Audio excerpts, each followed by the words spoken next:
John McAllister hadn't spoken to another human in 142 days. He counted the silence on notches carved into his wooden doorframe, each one marking a day without conversation, without warmth, without witness. The wide Wyoming skies above his ranch had watched him grow old, grow sick, and now, possibly, die, all in complete isolation. But what no one knew, not even John himself, was that something ancient, something impossible, had begun to grow inside him. The tumor first appeared the day after his wife Sarah's voice stopped echoing in his dreams. He woke up with a sharp pain beneath his ribs and a gnawing emptiness he couldn't explain. It wasn't just grief anymore. It was physical. He stared at his reflection, weather-beaten face, hollow eyes, and a bulge forming on his left side. He didn't call a doctor. He didn't even flinch. "Maybe it's time," he whispered. But the pain wasn't the worst part, it was the fear of dying completely forgotten. One morning, the pain dropped him to the dirt. Right in front of his wife's favorite rose bush. He lay there gasping, the sun rising above him like an indifferent god. In that moment, he almost wished a mountain lion would come and finish the job. But instead, he heard the crunch of footsteps approaching. Someone was coming. Someone unexpected.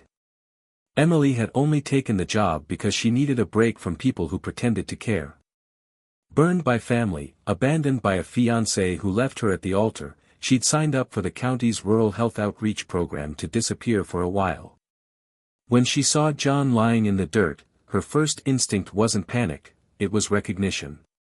"You look how I feel," she muttered, and with that, two broken souls met for the first time.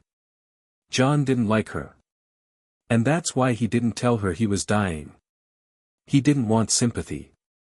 He didn't want anyone poking around in his pain. But Emily didn't ask questions. She just showed up. With soup.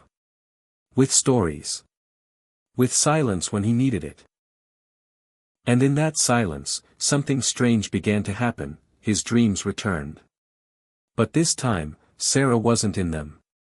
The flower was. The lump began to itch. Then it pulsed. Then it whispered. John thought he was losing his mind. At night, he could hear a faint humming coming from inside him, like bees trapped in his chest. One night, he woke up screaming, convinced roots were growing from his spine. He begged the empty room, "If you're taking me, take me fast." But whatever was growing inside him, wasn't ready yet. Emily noticed the change first, he'd started talking again. Not much. Just a word or two. But one afternoon, as she chopped firewood outside, he opened the door and muttered, "That's not how Sarah did it." And then, he laughed. A deep, rusted laugh that shook the dust from the porch beams. She didn't know it then, but that laugh would be the last sound before everything changed. The day the tumor burst, the sky split open with thunder. It was a storm no one saw coming. Emily arrived to find John collapsed on the floor, clutching his side, pale and convulsing. "No hospitals," he gasped, but she didn't listen. She called for help, and within minutes, an ambulance cut through the mud like a blade through skin. What happened next shook everyone to their core. In the ER, the tumor exploded, but what spilled out wasn't human. The nurses screamed. Doctors froze. A dark, moist soil gushed from the wound, along with something round, pulsing, and green. It throbbed on the table like a living heart. "That's not cancer," someone whispered. "That's a seed." A specialist was called in. Then 2. Then 5. The object wasn't from any known plant species. It was alive, and ancient. The moment the pod cracked open, everyone in the room cried. Not out of fear, but from memory. The scent from the bloom triggered something primal, something buried. One nurse remembered her lost child. A doctor saw his mother's face.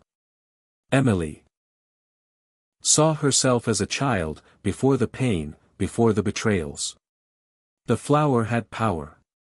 And it had chosen John. Media caught wind of the miracle, calling him the man who grew life. Offers flooded in. Pharmaceuticals. Universities. Even the government. But John refused to sell. It didn't grow in me for profit, he said. It grew in me because I needed to feel again. Instead, he gave the flower to Emily. You saved me, he said. Now save others. And with that, he passed the legacy. The bloom was named Sarah's heart. Scientists confirmed it had neurological properties, healing trauma, suppressing pain, enhancing empathy. It didn't cure cancer. But it helped people feel. Really feel. A center was built on the edge of John's ranch. Emily ran it. Patients from across the world came to see the flower that made people remember who they were.